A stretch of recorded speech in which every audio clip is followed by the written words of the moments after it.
دلوقتي يا جماعة أنا هوريكم إزاي ننظف فلتر الغسالة بعد كل غسلة، مش بعد 3 غسلات ولا 3 أيام، بعد كل غسلة. نسحب ده أول حاجة. أدا الفلتر هنلفه كده، هيطلع معانا كده. شايفين الدهون؟ أنا عملت شطف بس عشان أوريكم الدهون. الدهون دي لازم تنضف كويس جدا. طيب نفك ده إزاي؟ شايف السهم ده كده يا ست الكل؟ واحدة واحدة وترفعي لفوق كده. شايفة ده؟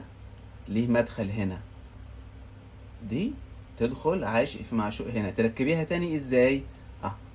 كده.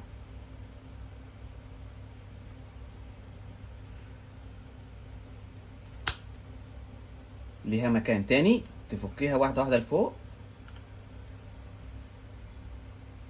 لا لسه، دلوقتي هنغسلوه. تمام. القطعة التانية دي بتطلع كده.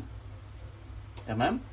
المية دي عشان انا عملت شطف، عشان بس كده ايه، المية دي لازم تكون موجودة هنا، ما بتنشافش، لازم شوية مية موجودين هنا. ده بنرجعوه بعد ما يتنضف ويتغسل. تمام. نغسل الاول الشطاف ده، نغسل الاول قصدي نشطفوه الفلتر ده ويتنضف وبعدين نركبوه. نضفنا الفلتر بالشكل ده.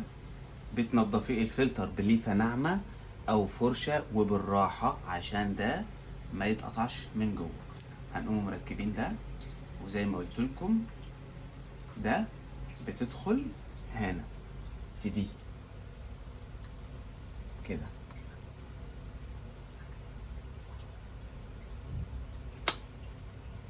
بس نثبت دي كده. تركبي كده يا ست الكل وتلفي لفه. السهم اهو، هنا في سهم وهنا في سهم، بتلفي لحد ما يثبت وياكي كده. بس